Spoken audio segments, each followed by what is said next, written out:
The Cowboys head to Soldier Field on Sunday for a marquee quarterback matchup, Dak Prescott versus Caleb Williams. Dak is off to a strong start and looking like the 2023 MVP runner-up, and Caleb Williams gets to face his old coach as Matt Eberflus returns to Chicago as Dallas's defensive coordinator. Now he's teamed up with Ben Johnson, making this matchup even more interesting. The Cowboys did make a big move this week, signing Jadeveon Clowney to help out their pass rush. He'll be a game-time decision against the Bears. Now let's get into some matchups. One-on-one, we have left tackle Tyler Guyton going up against defensive end Montez Sweat.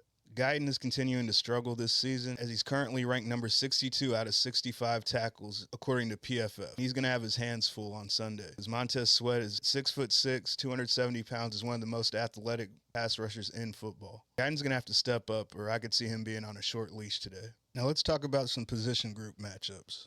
The matchup I want to focus on are the Cowboys DBs versus Bears wide receivers. Odunze and DJ Moore are looking like one of the better tandems in the NFL. And with Deron Bland set to miss his second straight game, it's up to Trayvon Diggs and Kyer Elam to slow him down. Now, the real guy to watch might actually be Odunze Zaccheaus. He's currently second on the team in targets and could be in for a breakout performance against the Cowboys secondary. Now, the X factor in this game has to be wide receiver George Pickens for the Cowboys. The Bears are down their top three corners, and with CeeDee possibly drawing double coverage, George Pickens could be the guy to torch Chicago's depleted secondary. Now, let's talk about the play callers. Brian Schottenheimer versus Dennis Allen. Now, Schottenheimer is 1-2 versus Allen as a play caller. And last year, the Cowboys did lose to Allen and the Saints, but Schotty wasn't the play caller at that time. Normally, I'd give the edge to the coach with the better head-to-head record, but Chicago's cornerback room's too depleted, and Dallas's receivers are too dangerous. Advantage Schottenheimer. Now let's talk Matt Eberflus versus Ben Johnson.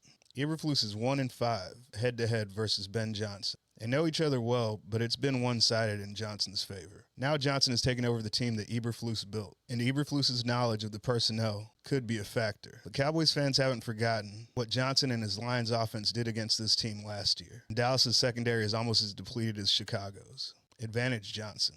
So here's my prediction. Dak is playing well, Javonte Williams has been a pleasant surprise, and CeeDee Lamb is still elite. But the Bears have more receiver depth than the Giants. And after Wan'Dale Robinson's performance last week, I think any of Chicago's top 5 receivers could give the Cowboys problems. I like Chicago to cover the 1.5 point spread, but I like the Cowboys to win by 1 in another high-scoring game. Dallas Bias Club.